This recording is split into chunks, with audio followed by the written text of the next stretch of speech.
wa asyhadu anna Muhammadan abduhu wa rasuluhu adda ila ridwanih. Allahumma salli alaihi wa ala alihi wa ashabihi wa ikhwanih. Ikhwan dan akhwat yang dirahmati Allah Subhanahu wa taala, pada kesempatan bahagia ini kita akan bahas tentang anawinus sa'adah, yaitu tanda-tanda kebahagiaan. Apa sih ciri-ciri orang yang bahagia ya? Kebahagiaan adalah sesuatu yang dikejar oleh setiap manusia ya. Mencari kebahagiaan ya di dunia ini, terlebih lagi kebahagiaan di akhirat. Dan masing-masing berusaha mencari kebahagiaan dengan cara yang dia tempuh ya. Kalau kita lihat kebanyakan manusia, mereka mengkaitkan kebahagiaan mereka dengan perkara dunia ya. Sebagaimana kita ketahui, sebagian orang mengejar-ngejar popularitas karena dia menyangka kalau dia populer dia akan bahagia. Sebagian lagi mengejar-ngejar jabatan, dia menyangka kalau dia menjadi pejabat tertinggi maka dia akan paling bahagia. Sebagian lagi mengejar harta karena dia menyangka bahwasanya harta adalah sumber kebahagiaan. Dan sebagian sibuk dengan hiburan ya, hiburan dengan tontonan, dengan berbagai macam hal hiburan baik yang haram maupun yang halal, karena menyangka bahwasanya dengan hiburan tersebut dia akan bahagia. Demikianlah kebanyakan manusia yang kita lihat di atas muka bumi ini, namun kenyataannya banyak di antara mereka yang akhirnya bahkan terjauhkan dari kebahagiaan. Kita lihat begitu banyak orang-orang kaya ternyata tidak bahagia. Justru mereka terjerumus dalam narkoba, keluarga mereka hancur, terjadi perselingkuhan, anak-anak nakal dan berbagai macam permasalahan yang mereka hadapi. Ternyata kekayaan yang mereka miliki tersebut bukanlah sumber kebahagiaan, bahkan merupakan sumber kesengsaraan, Dan selalu saya ingatkan firman Allah Subhanahu wa taala, "Wala tu'jibuka amwaluhum wala auladuhum, innama yuridullahu liyu'adzibahum biha fil hayatid dunya." Janganlah engkau terpedaya dengan harta mereka dan anak-anak mereka. Sungguhnya Allah ingin menyiksa mereka dengan harta mereka dan anak-anak mereka. Harta yang dianggap sebagai sumber kebahagiaan, anak-anak yang dianggap sebagai sumber kebahagiaan justru menjadi alat penyiksa mereka. Dan banyak orang kaya tersiksa dengan hartanya, tersiksa dengan kesulitan mencarinya, ketakutan untuk menjaganya, kekhawatiran untuk hilang hartanya, kekhawatiran dengan persaingan yang tiada henti-hentinya, waktu kurang tidur, kurang istirahat ya, karena terus mengikuti pergerakan bisnis yang tak ada henti-hentinya. Akhirnya dia pun tersiksa dengan hartanya. Waktu untuk kumpul dengan keluarga sedikit, waktu untuk berkhulwat dengan Allah apalagi hampir tidak ada ya. Kesenangan yang dia dapatkan tidak ada bandingannya dengan kesengsaraan yang selalu menghantuinya. Oleh karenanya banyak, saya katakan tadi, bukan harta membuat dia bahagia, malah membuat dia semakin sengsara. Harta yang seharusnya merupakan alat untuk bisa bahagia, malah menimpanya sebagai alat untuk menyengsarakan dia. Demikian juga kalau kita lihat orang yang menjadikan jabatan sebagai tujuan, kita lihatlah dalam dunia nyata, persaingan, permusuhan, bohong sana bohong sini ya. Kemudian hilang rasa malu terkadang ya. Semuanya demi apa? Jabatan. Ya, kalau semuanya bukan karena Allah, maka hanyalah kesengsaraan. Oleh kalau saya dengar cerita sebagian mereka tidur sampai jam 2 malam, sampai jam 3 malam, terus tiada henti-hentinya. Sungguh kehidupan yang penat ya, kehidupan yang sulit. Meskipun dipenuhi dengan dihormati orang, meskipun dipenuhi dengan harta, tapi kalau seorang meraih jabatan tanpa diimbangi dengan iman kepada Allah, maka hanyalah kesengsaraan. Maka hanyalah apa? Kesengsaraan yang tiada henti-hentinya. Sana kemari, pertemuan sana, pertemuan sini, rapat tiada hentinya, persaingan, dan seterusnya, waktu terbuang-buang. Kalau bukan karena Allah, maka itu hanyalah sumber kesengsaraan. Demikian juga popularitas. Sebagian menyangka popularitas adalah sumber kebahagiaan. Tidak, popularitas itu membuat orang terkadang hidup dalam suatu sandiwara. Demi Allah saya ketemu sebagian orang ya, kalau di luar di dunia maya seakan-akan orang paling bahagia. Ternyata kenyataan hidupnya kesengsaraan, ribut, suami istri, permusuhan ya. Tapi kalau di luar tampil bersama seakan-akan rumah tangga yang paling bahagia. Ternyata hakikatnya penuh dengan apa? kesengsaraan. Ya. Oleh karenanya, ya, kalau mau bahagia, tidak ada jalan lain kecuali bertakwa kepada Allah Subhanahu wa taala. Apapun posisi Anda, terkenal enggak terkenal, pejabat bukan pejabat, kaya atau miskin, ya. Siapapun orangnya, jika dia bertakwa kepada Allah, maka dia akan raih kebahagiaan. Allah Subhanahu wa taala berfirman, "Faman ittaqa wa aslaha fala khaufun 'alaihim wa lahum yahzanun." Siapa yang bertakwa dan berbuat kebajikan, berbuat perbaikan, fala khaufun 'alaihim wa lahum yahzanun. Maka tidak ada kekhawatiran bagi mereka dan tidak ada kesedihan bagi mereka. Allah berfirman, "Innal ladzina qalu rabbuna Allahu tsumma istaqamu fala khaufun 'alaihim wa lahum yahzanun." Sungguhnya orang yang berkata, kami beriman, kemudian mereka istiqamah, maka tidak ada ketakutan atas mereka dan tidak ada kesedihan yang mereka alami, ya. Tahir bin Ashur dalam tafsirnya Tahrir wa Tanwir menyebutkan ayat ini seperti ayat ini, fala khaufun 'alaihim wa lahum yahzanun. Dalam Al-Qur'an banyak seperti ini. Semuanya orang beriman bertakwa, orang begini, fala khaufun 'alaihim wa lahum yahzanun. Sungguhnya tidak ada kekhawatiran bagi mereka dan tidak ada kesedihan bagi mereka. Ini ayat memang kalau mau dikatakan secara pas terkait dengan ketika seorang akan meninggal dunia. Seorang beriman kalau akan meninggal dunia, maka tidak ada ketakutan dan tidak ada kekhawatiran. Itu tidak ada ketakutan akan apa yang akan dihadapi, kekhawatiran karena dia akan diberi kenikmatan di alam berikutnya, dan tidak ada kesedihan terkait apa yang dia tinggalkan. Anak istrinya tidak perlu dia sedih. Semuanya sudah diurus oleh Allah Subhanahu wa taala. Sebagaimana firman Allah, "Innal ladzina qalu rabbuna Allahu tsumma istaqamu tatanazzalu 'alaihimul malaikatu alla takhafu wa la tahzanu wa abshiru bil jannati allati kuntum tu'adun." Sungguhnya orang yang berkata kami beriman, Rabb kami adalah Allah, kemudian mereka istiqamah, maka malaikat akan turun kepada mereka, berbondong malaikat turun kepada mereka. Yang berkata kepada malaikat berkata kepada mereka, "Allah takhafu wa la tahzanu." Janganlah kalian khawatir dan janganlah kalian bersedih. Wa abshiru bil jannati allati kuntum tu'adun. Bergembiralah dengan surga yang telah dijanjikan kepada kalian. Ini terjadi kapan? Sakaratul maut. Dan itu adalah kondisi yang paling berat dihadapi oleh seorang. Seorang saya kalau sedang sakit dia was-was, khawatir.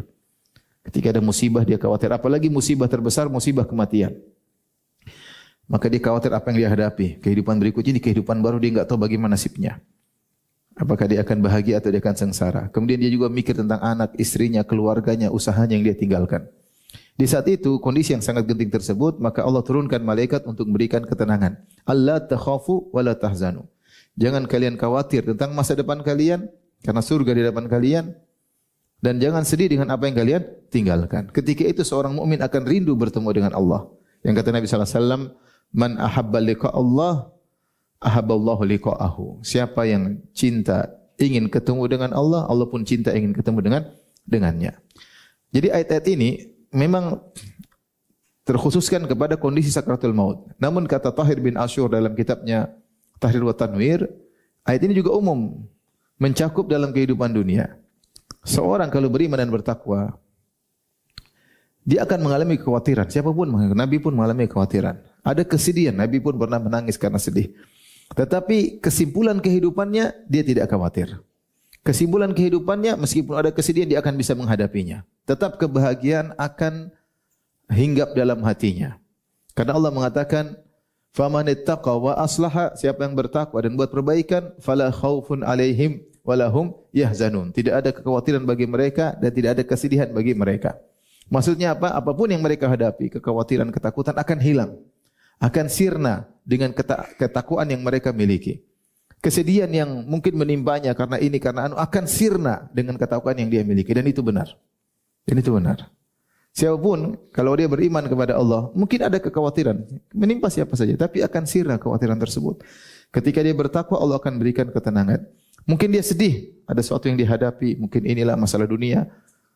Kesedihan tersebut akan sirna. Dengan syarat dia bertakwa kepada Allah Subhanahu wa ta'ala. Maka mau tidak mau, orang ingin bahagia, tidak ada jalan lain kecuali bertakwa kepada Allah Subhanahu wa ta'ala. Kecuali dekat dengan Allah Subhanahu wa ta'ala. Kenapa? Karena kebahagiaan ada di tangan Allah Subhanahu wa taala. Allah berikan kebahagiaan siapa yang Allah kehendaki dan Allah cabut kebahagiaan dari siapa yang Allah kehendaki. Adapun mengkaitkan kebahagiaan dengan popularitas, dengan jabatan, dengan kekayaan itu semuanya palsu. Palsu. Antum dikasih mata dan dikasih akal. Lihatlah bagaimana bisa dunia maya bisa lihat. Apakah mereka itu yang telah diberi popularitas, diberikan harta, diberikan kekayaan dan jabatan, apakah hidup bahagia? Belum tentu. Kadang kita melihat kesengsaraan di dalam wajah mereka. Mereka tersenyum, senyum terpaksa. Dalam raut wajahnya penuh dengan apa? Penderitaan, kesengsaraan. Yang tiada henti-hentinya, persaingan, dan seterusnya tiada henti-hentinya. Antum alhamdulillah bisa ngaji, bisa baca Quran, bisa ngobrol sama istri, ngobrol sama anak, bisa jalan-jalan, alhamdulillah. Bisa puasa sunnah, bisa buka bareng, bisa sholat berjamaah. Nikmat luar biasa. Kebahagiaan yang dicari oleh banyak orang mereka tidak dapatkan. Mereka tidak dapatkan. Mereka mengejar kebahagiaan dalam harta, kebahagiaan semu. Sampai ada orang kaya ngomong sama orang yang sedekah, kamu jangan seperti saya. Kamu jangan seperti apa? Saya. Kenapa? Dia waktunya habis. Waktunya habis. Untuk meraih kekayaan waktunya habis. Dan intinya rapat. Tiap hari tongkrongnya lihat saham naik turun. Pusing. Ngurusin anak buah, ngurusin ini, tagihan. Banyak. Enggak gampang. Kalau tidak disertai keimanan, itu harta buat dia tersiksa. Itu kekayaan buat dia tersiksa. Itu jabatan buat dia menderita. Itu popularitas bukan dia semakin apa? Tersiksa. Maka siapapun Anda, apapun kondisi Anda, kalau ingin bahagia tidak ada jalan lain. Bertakwa kepada Allah. Bangun salat malam, pagi salat duha, baca Al-Quran, zikir pagi petang, jalani aktivitas dunia sebagaimana yang lain menjalani aktivitas dunia. Mau jadi pejabat, mau jadi pegawai, jadi bos, jadi supir, jadi sales. Kebahagiaan adalah perkara yang bisa diraih oleh siapa saja. Tidak harus kaya, tidak harus terkenal, tidak harus. Yang penting bertakwa kepada Allah Subhanahu wa taala ya. Inilah hakikat kebahagiaan yang mudah telah dijelaskan gamblang panjang lebar oleh Allah dalam Al-Qur'an. Allah Subhanahu wa taala berfirman, "Man amila salihan min dzakarin aw unsa wa huwa mu'minun falanuhyiyannahu hayatan thayyibah wa lanajziyannahum ajrahum bi ahsanil ladzi kanu ya'malun." Kata Allah Subhanahu wa taala, siapa beramal soleh, laki-laki ataupun perempuan, wa huwa mu'min dalam kondisi beriman, falanuhyiyannahu hayatan thayyibah, maka kami sungguh akan berikan kepadanya kehidupan yang menyenangkan, kehidupan yang bahagia. Kata sebagian ahli tafsir, Allah akan berikan kehidupan qanaah, dia tenteram. Orang kalau sudah qanaah bahagia. Sudah puas.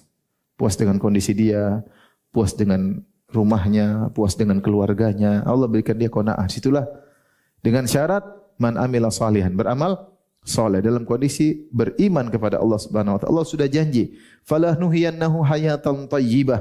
Kami akan berikan dia kebahagiaan yang kehidupan yang penuh dengan kebahagiaan. Belum lagi di akhirat. Wala najziyannahum ajrahum bi ahsanil ladzi kanu ya'malun. Kami akan berikan balasan terbaik di akhirat. Di dunia dia bahagia sebelum akhirat. Orang mukmin pasti bahagia, enggak mungkin bahagia apapun musibah yang dihadapi. Siapa orang paling berat ujiannya? Nabi Muhammad sallallahu alaihi wasallam. Tidak ada hari, tidak ada waktu kecuali diuji. Dengan berbagai macam tantangan hidup, tantangan dakwah, tapi dia orang paling bahagia. Dia orang paling bahagia. Ibnu Taimiyah rahimahullahu taala, yang kalau kita baca sejarahnya tantangan hidup luar biasa, di penjara bolak-balik sampai meninggal di penjara. Dia yang berkata, inna fid dunya jannatan man lam yadkhulha lam yadkhul jannatal akhirah. Di dunia itu ada surga. Siapa yang tidak bisa masuk dunia surga dunia, dia tidak akan bisa masuk surga akhirat. Ibnu Taimiyah seakan berkata bahwasanya orang beriman pasti apa? Bahagia. Kalau antum tidak pernah bahagia di dunia, hati-hati. Jangan-jangan kau di akhirat tidak bahagia. Kalau kau tidak bahagia di dunia, hati-hati. Jangan kau tidak bahagia di akhirat. Bukan berarti bahagia itu enggak ada masalah. Itu enggak benar. Bukan berarti orang bahagia itu enggak ada problem. Para sahabat, para anbiya, mereka banyak problematika mereka hadapi. Orang-orang soleh punya problematika masing-masing. Tapi mereka bisa hadapi dengan apa? Kebahagiaan. Karena problematika kehidupan itu adalah tabiat kehidupan. Tidak ada kehidupan tanpa problematika. Tidak ada. Kalau mau hidup pasti ada problem. Makanya sebagian salaf mengatakan Ya. Lau alimal muluk wa abnaul muluk. Ya. Ma nahnu alaihi la jaladuna alaihi atau kama qalu. Para salaf mengatakan seandainya para raja dan para pangeran tahu tentang kebahagiaan yang kami rasakan, tentu mereka akan memerangi kami untuk mendapatkan kebahagiaan tersebut. Ini perkataan orang apa? Saleh. Mereka mengatakan kalau para raja dan para pangeran tahu tentang kebahagiaan yang kami rasakan, itu mereka akan maksa untuk merebut kebahagiaan tersebut dari kami. Artinya apa? Bahagia itu tidak harus jadi raja, tidak harus jadi pangeran, tidak harus jadi pejabat, tidak harus orang kaya. Siapapun beriman, bertakwa, dia akan meraih kebahagiaan. Makanya saya sering bilang tadi, antum diberikan mata untuk melihat, diberikan otak untuk berpikir, lihatlah kenyataan. Antum lihat medsos, tapi jangan terlalu sering lihat. Maksudnya lihatlah betapa banyak berita ini, berita anu, berita ini, berita anu, berita ini, berita para pejabat lah, berita artis lah, berita orang kaya lah, berita inilah. Lihat, apakah kemudian antum ingin hidup seperti mereka? Enggak. Lebih nyaman orang beriman kepada Allah, bertakwa kepada Allah, bisa ngaji, bisa baca Quran, menikmati kehidupan, punya waktu luang untuk anak istri, punya waktu luang untuk orang tua, punya waktu luang ngobrol sama tetangga. Lebih nyaman seperti itu. Kemudian hati menjadi tentram. Ya. Ikhwan dan akhwat yang dirahmati Allah Subhanahu wa taala. Oleh karena siapa yang jauh dari Allah Subhanahu wa taala, maka dia akan sengsara. Kata Allah Subhanahu wa taala, "Wa man a'rada 'an dzikri fa inna lahu ma'isyatan dhanka." Siapa yang berpaling dari peringatanku, maka bagi dia kehidupan yang menyesakkan di dunia. Wa nahsyuruhu yaumal qiyamati a'ma, dan kami akan kumpulkan dia di padang mahsyar pada hari kiamat dalam kondisi buta. Allah mengatakan, "Wa man a'rada 'an dzikri fa inna lahu ma'isyatan dhanka." Siapa yang berpaling dari peringatanku, bagi dia kehidupan yang menyesakkan. Ada yang mengatakan kehidupan di dunia yang menderita, bukan penderitaan ekonomi, enggak, tapi hatinya apa? Sesak. Ya. Ada yang mengatakan maksudnya di alam barzakh. Tapi intinya orang yang berpaling dari peringatan Allah, dia akan sengsara. Ya. Ibnul Qayyim punya kata-kata yang indah, dia mengatakan tidak mungkin kesedihan hilang dari hati seorang kecuali dengan ridho dengan keputusan Allah. Ya. Tidak mungkin. Tidak mungkin ada kegaringan dalam hati seorang kecuali dengan berkhulwat dengan Allah Subhanahu wa taala. Antum kalau lagi sedih, udah antum salat malam, baca doa, selesai. Antum menangis dalam salat malam tersebut, justru kesedihan antum hilang. Tapi kalau antum misalnya sedih, kemudian nonton ini, nonton anu, hilang cuma sesaat, habis nonton, gelisah lagi. Yang memberikan kita kebahagiaan hanyalah siapa? Allah Subhanahu wa taala, ya. Ya.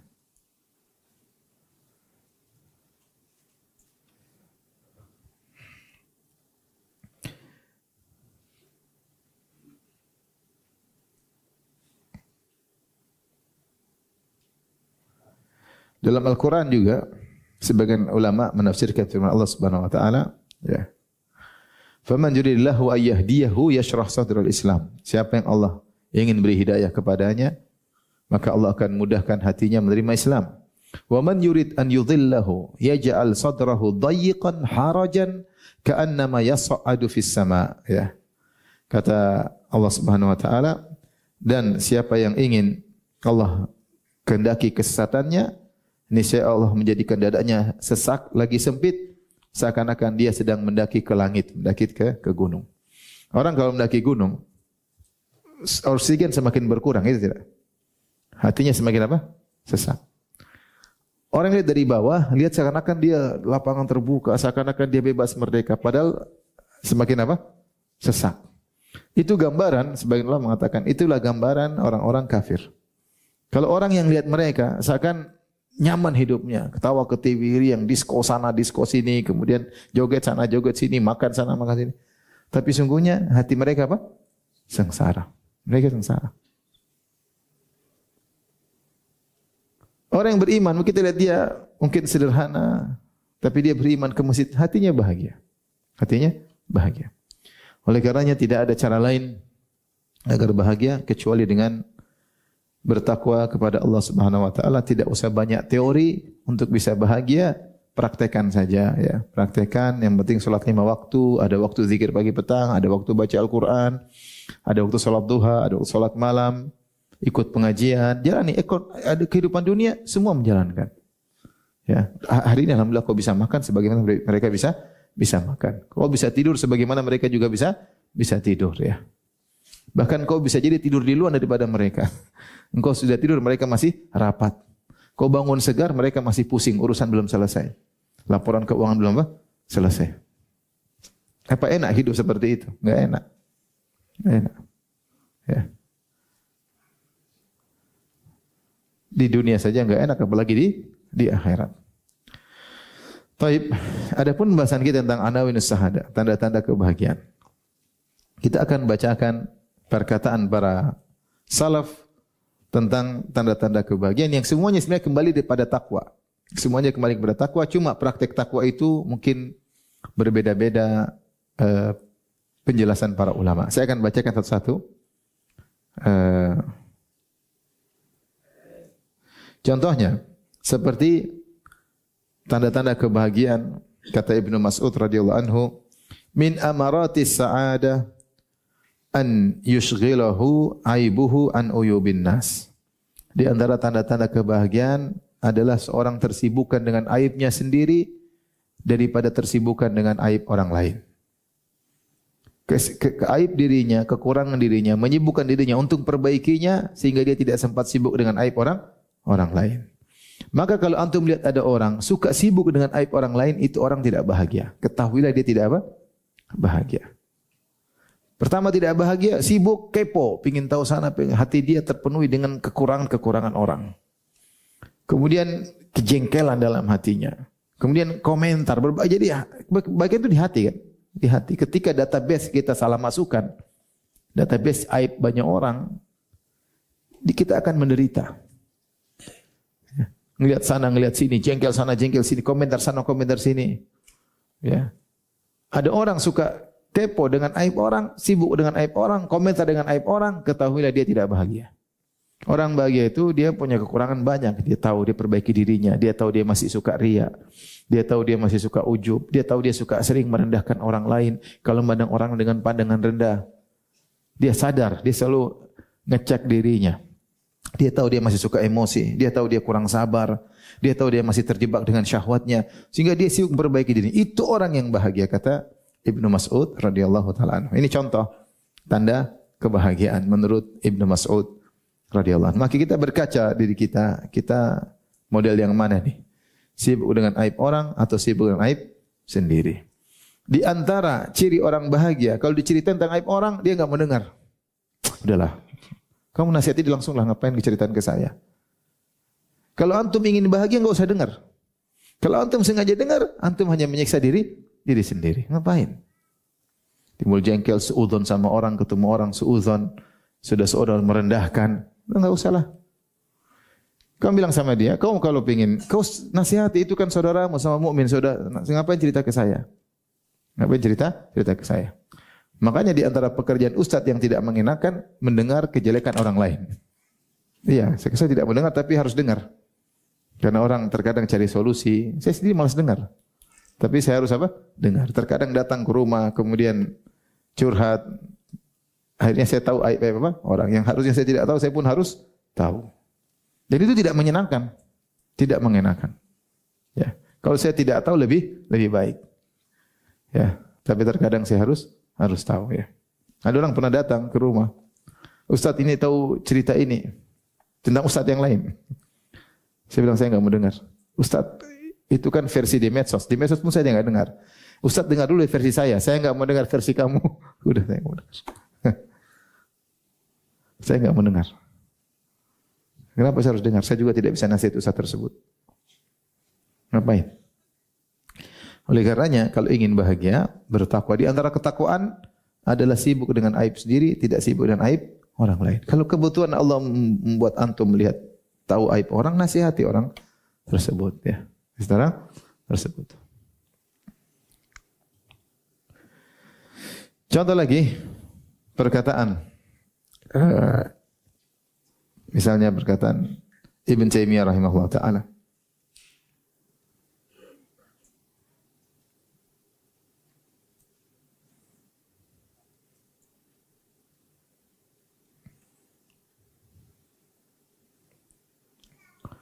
As-sa'id man taballahu alaihi min jahlihi wa zulmihi. Wa illa fal insanu zalumun jahulun. Tafsir Ibn Taimiyah rahimahullah, orang yang bahagia adalah orang yang Allah buat dia bertobat dari kebodohannya dan kezalimannya. Jika tidak, maka sungguhnya manusia adalah sering berbuat zalim dan sering berbuat kejahilan. Kejahilan maksudnya berbuat dosa. Maka beliau seakan-akan mengatakan bahwasanya namanya orang yang bahagia adalah orang yang bertobat kepada Allah Subhanahu wa taala. Kalau dia berbuat zalim, segera dia bertaubat. Kita harus cek-cek diri kita. Kalau kita melakukan kemaksiatan yang merupakan kejahilan, ya, karena semua pelaku maksiat itu orang jahil, ya. Makanya Nabi Yusuf alaihissalam ketika berdoa dia berkata, wa illa tasrif anni kaidahunna asbu ilaihinna wa akum minal jahilin. Ya Allah, palingkanlah rayuan para wanita tersebut dariku. Jika engkau tidak malingkan aku dari rayuan mereka, tentu aku akan condong kepada mereka, yaitu aku akan menyambut rayuan mereka. Wa akum minal jahilin, dan aku akan termasuk orang-orang jahil. Maksudnya aku akan terjerumus dalam apa? Dosa. Maka semua pelaku dosa adalah orang yang jahil. Meskipun ilmunya tinggi, ya. Allah mengatakan, innamat taubatu 'ala Allahi lil ladzina ya'maluna su'a bi jahalatin thumma yatubuna min qarib. Kata Allah Subhanahu wa taala, sungguhnya taubat itu Allah berikan kepada orang-orang yang melakukan dosa bijahalah, dengan kebodohan. Melakukan dosa dan kebodohan itu bukan berarti tidak tahu hukumnya, tidak, tapi pelaku dosa pasti orang bodoh. Kenapa pelaku dosa orang bodoh? Karena ketika dia berdosa, dia ditawan oleh syahwatnya, dikunci oleh emosinya, dikuasai oleh egoisnya sehingga dia pun melakukan maksiat. Sungguhnya dia sedang bodoh. Bodoh bahwasanya dia telah mendepankan syahwatnya dengan mengorbankan nikmat akhirat. Setiap maksiat yang dilakukan mengorbankan nikmat yang harusnya dia dapat di akhirat. Setiap maksiat yang dia lakukan mengorbankan, menumbalkan nikmat yang harusnya dia dapatkan di akhirat dengan nikmat yang luar biasa. Semakin banyak maksiat dia lakukan, semakin banyak nikmat yang akan gugur. Kalaupun dia masuk surga, nikmat tersebut akan hilang darinya. Maka orang tersebut jahil pada hakikatnya. Seorang yang kemudian mengedepankan syahwatnya, kemudian memandang yang haram, menonton yang haram, ingin nonton film-film yang di situ terlihat aurat wanita yang terbuka. Karena asyiknya nonton film, ada kesenangan dia dapatkan, tapi itu dia telah mengorbankan kenikmatan surga yang seandainya dia masuk surga, dia akan dapat lebih daripada nikmat tersebut. Bayangkan seorang duduk nonton film 1 jam, maksiat. Seandainya dia tidak nonton, kemudian masuk surga, dia akan dapat nikmat luar biasa. Apalagi kalau dia masuk neraka, waliyadzubillah. Maksud saya, maka semua orang yang melakukan maksiat, sungguhnya dia orang apa? Jahil. Orang ingin bahagia, bertobat dari kezaliman yang dia lakukan, dari kejahilan yang dia lakukan, yaitu dari dosa-dosa yang dia lakukan. Jadi Ibnu Taimiyah mengkaitkan namanya bahagia itu dengan bertobat. Coba tanyakan kepada orang-orang yang hijrah, yang dulu melakukan maksiat, kenapa mereka meninggalkan? Karena mereka setelah berhijrah mereka rasa apa? Bahagia. Orang yang melakukan maksiat gelisah, enggak enak, suudzon sama Allah Subhanahu wa taala, hidup dengan was-was, kekhawatiran. Tapi begitu bertobat kepada Allah Subhanahu wa taala, Allah akan berikan apa? Kebahagiaan. Maka Syekhul Islam Taimiyah rahimahullah berkata, orang bahagia itu adalah orang yang bertobat dari kejahilannya, dari maksiat yang dilakukan dan dari kezalimannya. Ini juga isyarat seorang kalau ingin bahagia, kalau dia berbuat zalim sama orang, segera dia minta maaf. Jangan dia tunda-tunda. Karena kezaliman yang dia lakukan akan pengaruhi kebahagiaan hatinya.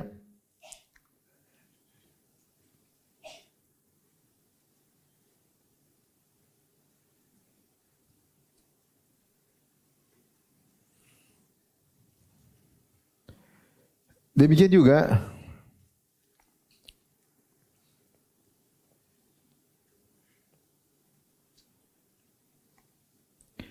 Ibnu Qayyim rahimahullahu taala ketika berbicara tentang kebahagiaan, beliau berkata,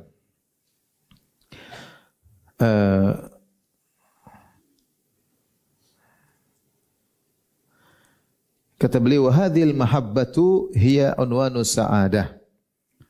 Al-mahabbatul mahmudah, rasa cinta yang dipuji, yaitu allati tajlibu li sahibiha ma yanfa'u fi dunya wa akhiratihi.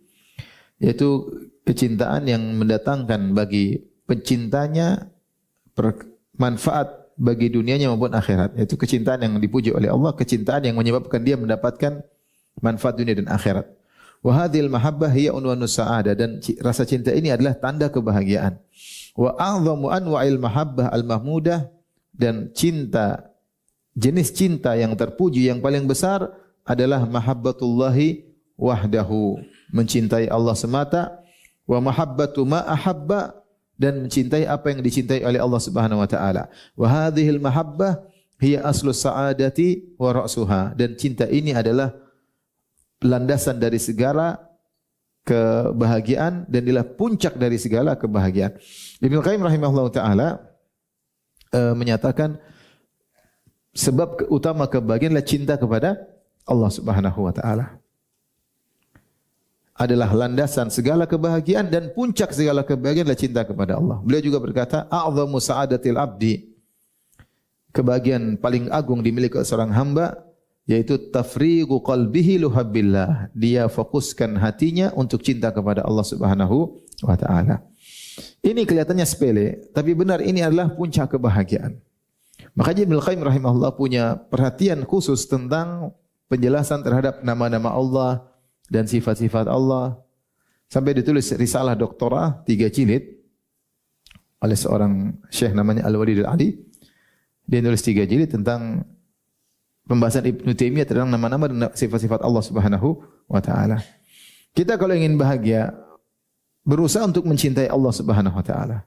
Bagaimana cara mencintai Allah Subhanahu wa taala? Di antaranya yang paling cepat adalah mempelajari nama-nama dan sifat-sifatnya. Kita kenali Allah. Sebagaimana perkataan pepatah, tak kenal maka tak sayang. Maka sisihkan waktu untuk mengenal Allah Subhanahu wa taala. Allah telah memperkenalkan dirinya dalam Al-Qur'an melalui nama-namanya, melalui sifat-sifatnya, melalui aturan-aturan alamnya, melalui syariatnya. Allah kenalkan dirinya agar kita semakin cinta kepada Allah Subhanahu wa taala. Masalahnya Allah perkenalkan dirinya namun kita tidak berusaha mengenali Allah Subhanahu wa taala. Hampir setiap lembar Al-Qur'an yang kita lewati pasti ada nama-nama Allah, pasti ada sifat-sifat Allah. Pelajari apa maksudnya nama-nama tersebut. Apa maksudnya sifat-sifat tersebut? Kenapa ayat ini Allah tutup dengan nama ini? Kenapa ayat ini Allah tutup dengan sifat ini? Itu sangat mempermudah kita mencintai Allah Subhanahu wa taala. Kita sering memikirkan tentang nama-nama sifat-sifat Allah membuat kita cinta kepada Allah Subhanahu wa taala. Disitulah puncak kebahagiaan.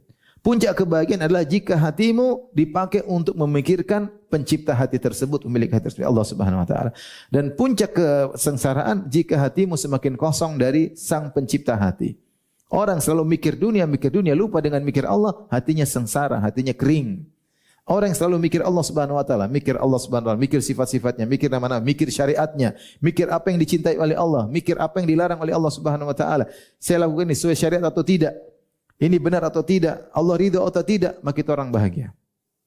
Kenapa? Karena hatinya selalu mengingat Allah Subhanahu wa taala. Maka ini perkataan Ibnu Qayyim rahimahullah taala butuh, kata Ibnu Qayyim, tafrigu qalbihi luhubbillah. Butuh hati ini difokuskan, dikosongkan untuk mencintai Allah Subhanahu wa taala. Kita belajar sifat-sifat Allah. Kemudian kita terapkan dalam kehidupan kita sehari-hari. Subhanallah, ada masalah yang peristiwa yang kita alami, kita renungkan subhanallah, ternyata Allah Maha baik, ternyata saya masih begini, ternyata Allah masih beginikan saya. Kita pikirkan dalam hari-hari kita ya.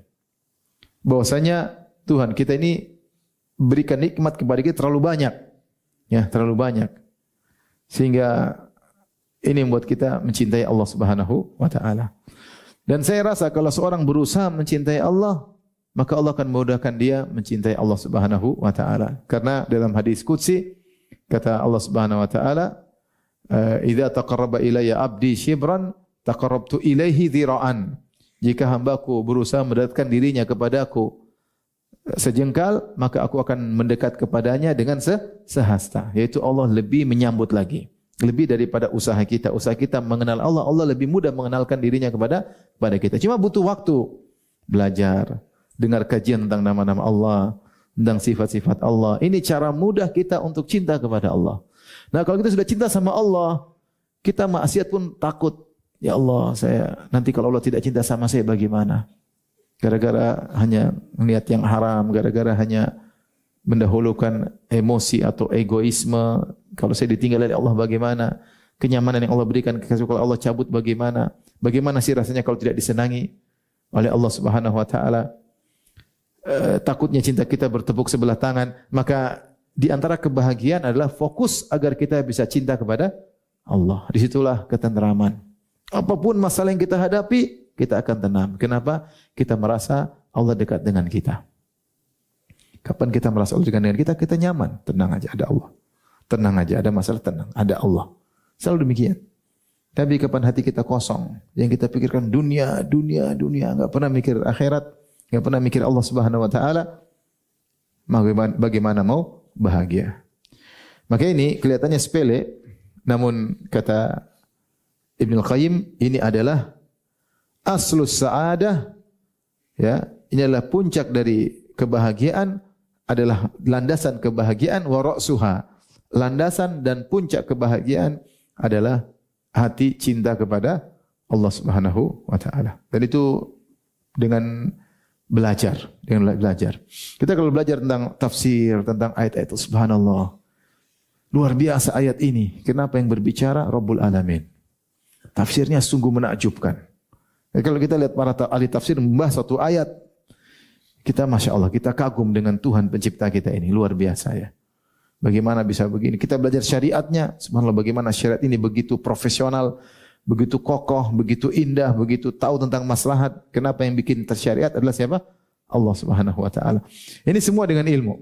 Belajar tentang nama-nama Allah, sifat-sifat Allah, syariat Allah, hukum-hukum Allah, membuat seorang semakin cinta kepada Allah Subhanahu wa taala.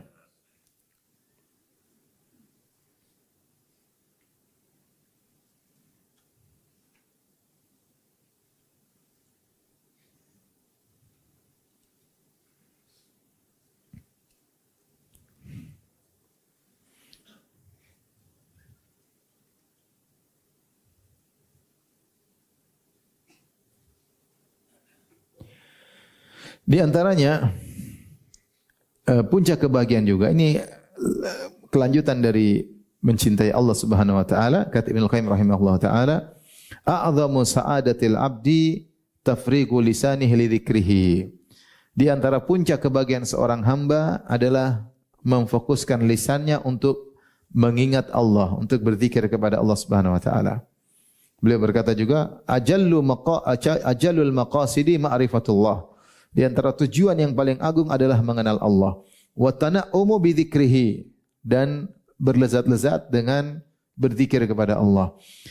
Maka mulai saat ini, ikhwan saya, nasihat diri saya pribadi, kita berusaha berzikir sambil dinikmati, bukan sekedar target 100, 200, 1000, enggak. Kita berusaha nikmati. Jadi kalau kita zikir pagi petang, rata-rata isinya doa. Zikir jangan asal sekedar kita baca, tapi kita nikmati zikir tersebut. Ya. Allahumma fatirus samawati wal ardh, alimul ghaibi wasyahadah, rabb kulli syai'in wa malika, asyhadu an la ilaha illa, kita pahami maknanya. Itu doa. Maka akan merasakan kebahagiaan ketika kita berzikir dengan bukan mengejar target sekedar baca aplikasi, baca tenang. Baca satu, nikmati, baca artinya. Doa yang kedua baca. Kata Ibnu Qayyim, di antara puncak kebahagiaan adalah bertanaum, berlezat-lezat dengan mengingat Allah Subhanahu wa taala. Baca Quran bukan target 1 juz, setengah juz, baca dengan nyaman, kita baca santai, kita lakukan ya. Lakukan agar kita baca dengan apa? Nikmat ya. Kita baca tengah malam, kita kalau ngantuk ya kita berhenti ya. Jadi kita bukan berusaha target, tapi makanya kata Ibnu Mas'ud, kifu inda ajaibihi. Jangan jadikan tujuanmu sebagai target, tapi berhentilah pada keajaiban Al-Quran. Baca pelan-pelan. Masalahnya antum tidak bisa bahasa Arab, itu masalahnya. Masalah besar. Tapi kan ada terjemahan, baca terjemahan, ada baca tafsir, ada. Itu download aja apa Quran tadabbur. Situ antum bisa baca terjemahan. Disitulah nikmat. Karena di antara zikir terbaik adalah baca Al-Quran. Zikir terbaik adalah baca Al-Quran. Antum kalau baca berita aja bisa serius. Bisa serius enggak? Apalagi berita politik. Bacanya serius enggak? Bukan cuma serius, bahkan bisa komentari. Bahkan bisa nyalah-nyalakan. Padahal enggak pernah jadi politikus. Tiba-tiba bisa menganalisa gini. Sekolah aja enggak pernah jadi politikus, sekarang jadi pakar politikus ya. Kenapa ketika baca Quran kita enggak serius? Ini masalahnya. Sehingga kebahagiaan lambat masuk dalam diri kita. Kalau kita baca tenteram, wadduha wal laili idza saja, kenapa Allah bersumpah dengan ini? Sambil kita nikmati. Ya, kita baca terjemahnya maksimal. Kita baca tafsirnya sedikit. Tafsir singkat aja. Ada kebahagiaan yang kita dapatkan. Kita ingin tahu apa sih yang Allah omongkan, apa sih, baca terus. Ya. Jadi mau dapat kebahagiaan, berlezat-lezat wa tana'umu bi dzikrihi. Berlezat dengan zikir. Kalau habis salat, zikir pelan-pelan. Subhanallah, subhanallah. Sambil kita hayati makna subhanallah. Pelajari apa makna subhanallah. Alhamdulillah apa maknanya? Allahu akbar apa maknanya? La ilaha illallah syarika la lahul mulku wal hamdu wa la kulli syai'in qadir. La ilaha illallah wahda. Wa la na'budu illa iyyah. Mukhlishin lahuddin. Kita berusaha nikmati zikir tersebut. Tengah jalan jangan lupa astaghfirullah, subhanallah, alhamdulillah, wa la ilaha illallah, Allahu akbar. Berlezat-lezat untuk mengingat Allah Subhanahu wa taala. Ya. Ini adalah sebab kebahagiaan. Antum dapati orang sering mengingat Allah itu banyak. Bisa dengan lisan tadi, bisa dengan membicarakan syariatnya, bisa dengan baca Qur'annya. Ini semua adalah bentuk zikir kepada Allah. Ini adalah tanda kebahagiaan. Antum dapati orang tidak pernah baca Quran, yakinlah dia orang sengsara. Jadi sengsara. Gimana mau hatinya mau bahagia? Mau hatinya kering. Wa man a'rada an dzikri fa inna lahu ma'isyatan dhanka. Kata Allah, siapa yang berpaling dari peringatanku, maka bagi dia kehidupan yang menyesakkan. Maka saya ingatkan sama antum, kita ini sekarang ngaji ini juga zikir. Karena bicara tentang syariat Allah Subhanahu wa taala. Allah menamakan ilmu dengan zikir. Contohnya fas'alu ahla dzikri in kuntum la ta'lamun. Tanyakanlah kepada ahlu zikir kalau kalian tidak mengerti. Maksudnya ahlul ilmi. Allah menamakan zikir dengan apa? Ilmu dengan zikir. Seperti Allah juga Subhanahu wa taala ya ayyuhalladzina amanu idza nudiya sholati min yaumil jum'ati fas'au ila dzikrillah. Jika telah dikumandangkan azan Jumat, maka bersegeralah menuju zikrullah, maksudnya mendengar khutbah Jumat. Tetapi seperti ini tidak cukup. Antum harus ada kesendirian baca Quran sendiri. Harus ada kesendirian zikir. Tidak usah lama-lama. Yang penting ada satu hari antum baca Al-Quran. Kalau bisa lama lebih enak, kalau enggak ya sebisanya. Baca Al-Quran dengan tentram, dengan nyaman, itulah sebab kebahagiaan. Datang sebagian salaf disebutkan sebagai kalau dia menghadapi masalah dia banyak baca Quran. Dia mencari keberkahan apa? Al-Quran. Semakin dia banyak keterkena Al-Quran, semakin sedikit masalah yang dia hadapi. Antum sisihkan waktu untuk mengingat Allah, gimana Allah tidak tolong antum? Antum sisihkan waktu untuk mengingat Allah, gimana Allah tidak tolong antum?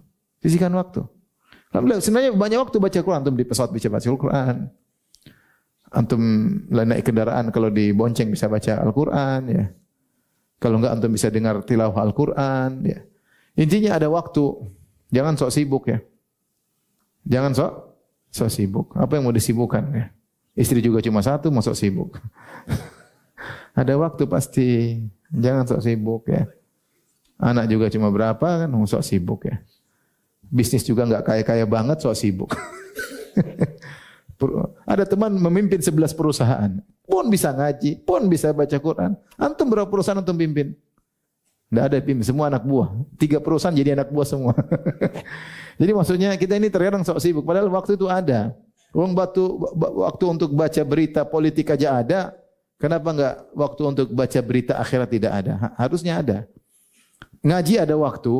Kita baca Quran sini juga harus ada waktu. Tapi dibacanya bukan baca asal baca. Quran sebab datang rahmat. Ya. Kita mendengar saja la'allakum turhamun, dapat rahmat. Bagaimana kalau kita langsung baca? Rahmat Allah kalau sudah turun kebahagiaan. Cuma cara bacanya bagaimana itu masalahnya. Bukan sekedar target atau justru enggak, baca serius. Baca ayat, nikmati, kifu inda ajaibihi kata Ibnu Mas'ud. Berhentilah pada keajaiban Al-Qur'an. Ayat ini maksudnya apa sih? Ayat ini maksudnya apa? Ini Tuhan kasih kita surat. Al-Quran kan surat-surat dari Al-Quran, firman Allah. Dikirim buat siapa? Buat kita. Allah kirim lewat Muhammad SAW, Jibril Muhammad untuk kita. Surat dari sang pencipta kita untuk kita. Yang kirim yang pencipta kita. Misalnya kalau bos punya anak buah nih, buat kamu. Anak buah ini, bos kirim ini, ada apa ini? Dia akan serius berusaha memahami. Nah kita yang ciptakan kita, kasih kita Quran, buku kebahagiaan, nah kita tidak baca. Kalau baca sekedar baca, tidak berusaha memahami. Ya. Maka ini yang perlu diperhatikan, baca Al-Quran. Kata Ibnu Qayyim, wa ajallul maqasidi ma'rifatullah. Ya. Setinggi-tinggi ketujuanlah mengenal Allah, wa tana'umu bi dzikrihi. Dan bernikmat-nikmat dalam berzikir kepadanya, wa hadza ajallu sa'adatid dunya wal akhirah. Ini adalah puncak kebahagiaan dunia dan akhirat. Oleh karenanya di akhirat, di surga nanti tidak ada ibadah, tidak lagi salat, tidak ada puasa. Surga puasa problem. Di surga ada puasa sunnah enggak? Udah enggak ada. Ada salat sunnah enggak? Udah enggak ada. Tapi zikir masih. Zikir masih. Ahlu surga yulhamuna tasbih wa takbir. Ahlu surga, penduduk surga, mereka diilhamkan sehingga kalau mereka berbicara sering subhanallah. Kenapa? Karena itu ibadah yang mendatangkan kelezatan. Sehingga itu ibadah yang tetap berjalan ketika di surga. Karena dalam mengingat Allah ada kelezatan. Itu di dunia kita ingat Allah sudah ada kebahagiaan, belum lagi kalau ingat Allah di akhirat. Makanya puncak kenikmatan adalah melihat wajah Allah Subhanahu wa taala. Bukan sekedar mengingat, melihat langsung. Kata para ulama dalam hadis bahwasanya jika sudah terlihat wajah Allah, semua kenikmatan yang lain terlupakan. Itulah puncak dari kelezatan. Maka di antara doa Nabi, wa as'aluka ladzatan nadhari ila wajhikal karim. Aku mohon kepada engkau kelezatan mandang wajahmu yang mulia ya Allah. Jadi ibadah zikir ini harus kita nikmati. Gimana caranya? Nikmati zikir tersebut. Jangan buru-buru. Kalau kita bilang subhanallah, kita maknai subhanallah, ya Allah maha suci engkau. Orang-orang banyak bilang kau punya anak, miliaran manusia bilang kau punya anak, maha suci engkau ya Allah. Orang-orang suudzon kepada engkau. Ketika terkena musibah mereka menyangka engkau, maha suci engkau Allah. Tidak ada keputusan kecuali yang paling bijak dan terbaik. Kita hayati. Ya. Hayati. Subhanallah, betapanya orang tidak suka dengan syariatmu ya Allah. Sehingga syariatmu syariat yang termulia, yang paling benar. Maha suci engkau Allah dari orang-orang yang meninggalkan syariat, membuat syariat sendiri. Maha suci engkau ya Allah. Selalu kita hadirkan, itu ada kebahagiaan di situ. Gerakan hati untuk mengingat Allah Subhanahu wa taala, kata Ibnu Qayyim, adalah puncak kebahagiaan.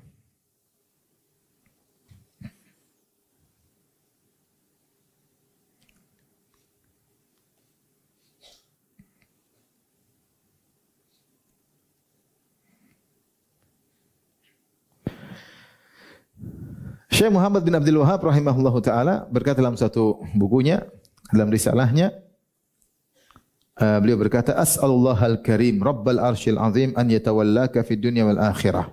Aku mohon kepada Allah yang maha mulia, penguasa arsy yang maha agung, agar mengurusi engkau di dunia maupun di akhirat, yaitu mengurusi urusan dunia maupun akhirat.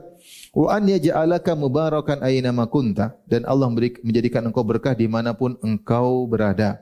Wa an yaj'alaka mimman idza u'tiya syakara, dan agar Allah menjadikan engkau termasuk orang yang jika diberi nikmat bersyukur. Wa idza butubiliya sabara, kalau diuji bersabar. Wa idza adnaba istaghfara, kalau berdosa istighfar. Fa inna haula'i tsalatsa unwanus sa'adah, karena tiga perkara ini adalah tanda kebahagiaan. Ini yang menjadi judul pengajian kita hari ini. Apa tiga tanda apa?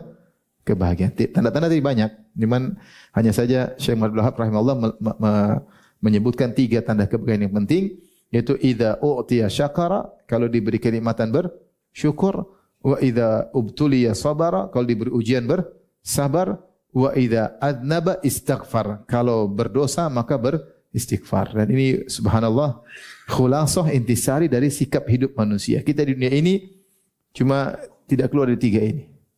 Entah dapat nikmat, entah diuji, paham? Entah dalam ketaatan atau dalam kemaksiatan.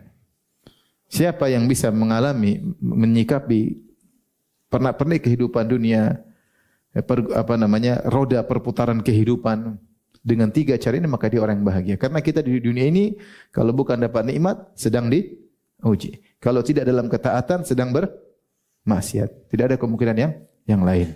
Maka siapa? Kata dia, wa an yaj'alaka, semoga Allah menjadikan engkau mimman idza u'tiya syakara, termasuk orang-orang yang jika diberi kenikmatan bersyukur. Wa idza butuliya sabara, kalau diberi ujian maka bersabar. Wa idza adnaba, jika berdosa istighfar, maka istighfar kepada Allah. Fa inna dzaha ula'i tsalatsa, sungguhnya 3 perkara ini unwanus sa'adah, tanda kebahagiaan. Lihat diri kita, kalau dapat nikmat bersyukur enggak? Jadilah kita orang yang sering merenungkan banyak nikmat yang Allah berikan kepada kita. Kalau kita buat ya list tentang kenikmatan yang Allah berikan dengan list kesulitan yang kita hadapi, maka list kesulitan tidak ada apa-apanya. Ada seorang mengeluh kepada gurunya, dia bilang saya diuji, gurunya bilang ini kertas, kau isi kenikmatan yang kau dapatkan apa aja dan isi kesulitan yang kau hadapi. Ternyata dia isi kesulitan paling ini 1, 2, 3, mungkin 5 sudah berhenti. Nikmat enggak ada berhentinya. Wa in ta'uddu nikmatallahi la tuhsuha. Kalau kalian hitung nikmat Allah, kau tidak akan bisa menghitungnya, akan berhenti. Terus sabar. Ya. Dapat kenikmatan bersyukur. Ya. Kata Allah tentang Nabi Ibrahim, syakiran li an'umih. Di antara sifat Nabi Ibrahim, suka bersyukur dengan nikmat-nikmat yang Allah berikan kepadanya. Kata Asy-Syaukani dalam Fathul Qadir, an'um adalah jam'ul qillah, sigat jam'ul qillah, jamak yang menunjukkan sedikit, kurang dari 10. Isyarat bahwasanya Ibrahim alaihissalam dia tidak hanya bersyukur pada perkara-perkara besar, bahkan perkara-perkara kecil pun dia syukuri. Dia syukuri. Kita ini terkadang baru bersyukur, naik pangkat baru bersyukur. Padahal banyak nikmat yang kita rasakan tiap hari. Nikmat kesehatan, alhamdulillah. Nikmat bisa ngaji, alhamdulillah. Ya. Nikmat istri ada, anak-anak ada, alhamdulillah. Banyak orang jomblo, kasihan. Penderitaan tidak punya istri. Banyak orang menikah enggak punya anak, kasihan, mikir terus gimana punya anak, berobat sana, berobat sini. Kasihan atau tidak? Ente udah punya anak.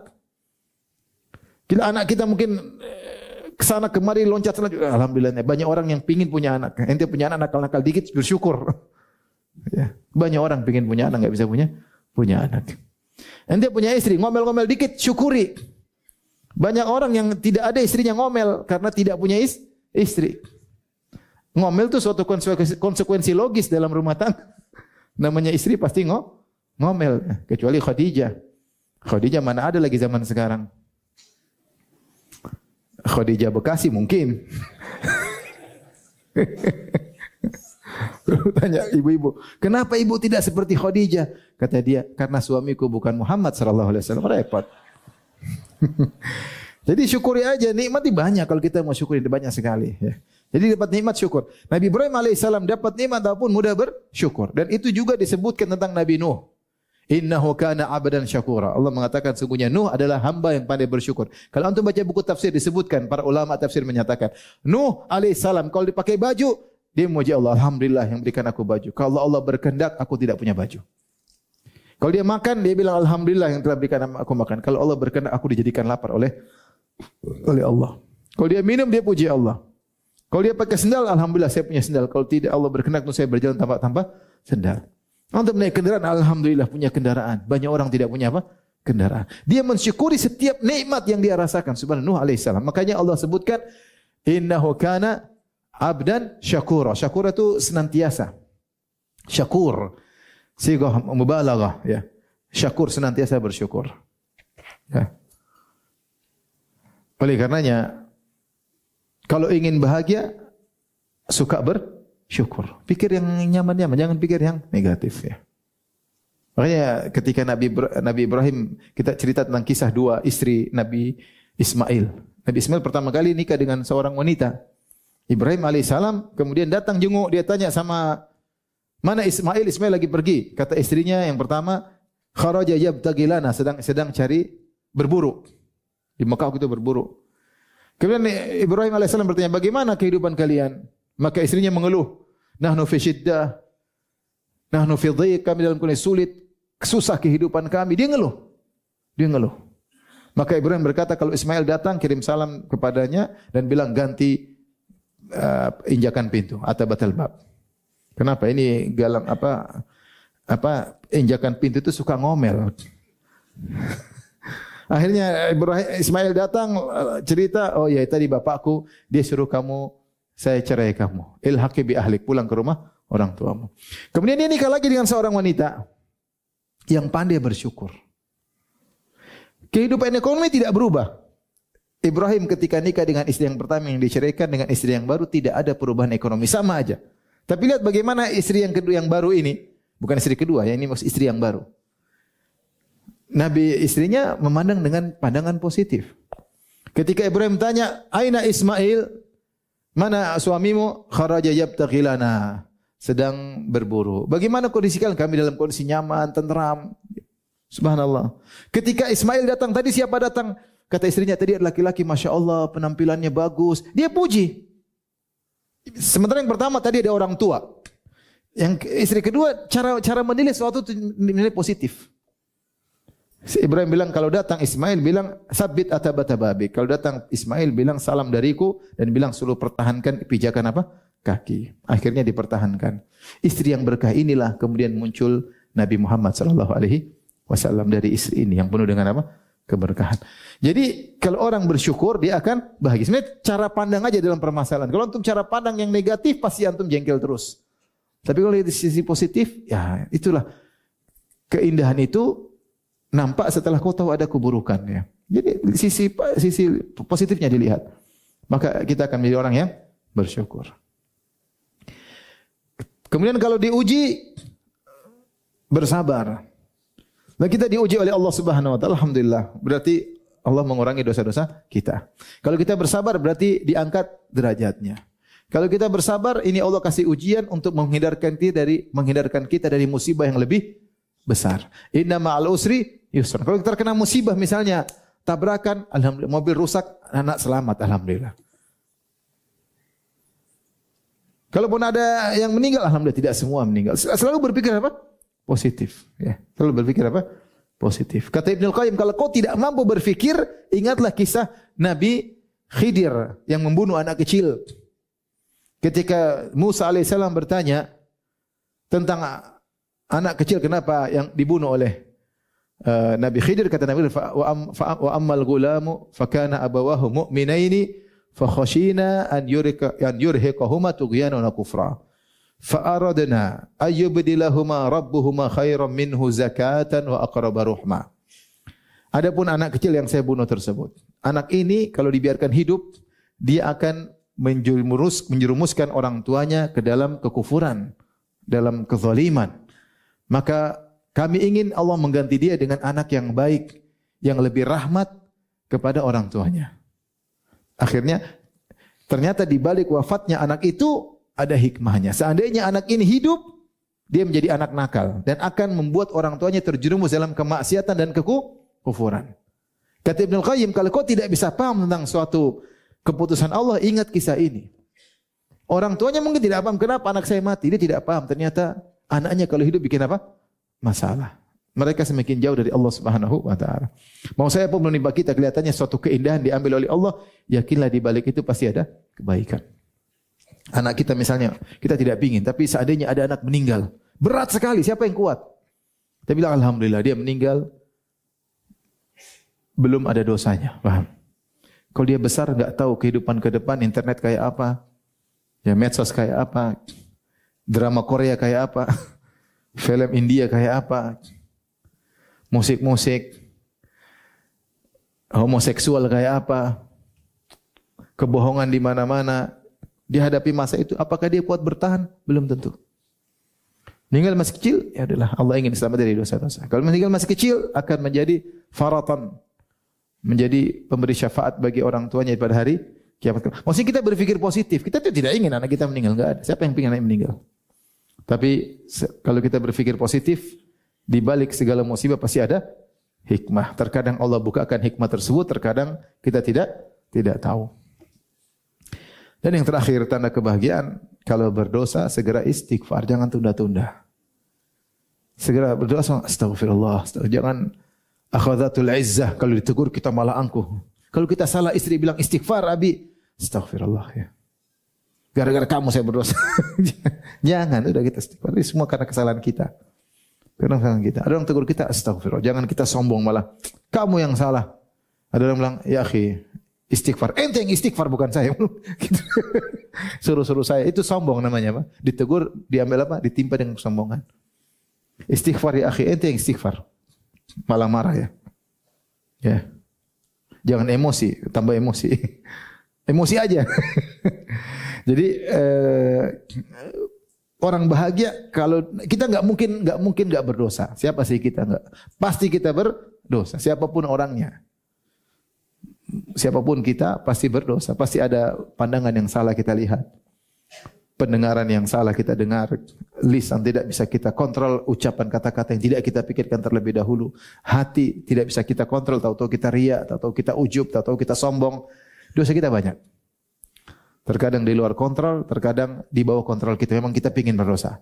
Oleh karenanya kalau seorang berdosa, segera istighfar. Kapan kita mudah beristighfar, mudah bertobat kepada Allah, sungguhnya kita termasuk orang yang bahagia.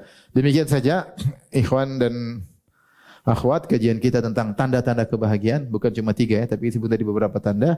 Sekedar sampel dari para ulama tentang tanda-tanda kebahagiaan. Semoga Allah menjadikan kita semua adalah orang-orang yang bahagia. Baik, kalau ada yang bertanya saya persilahkan.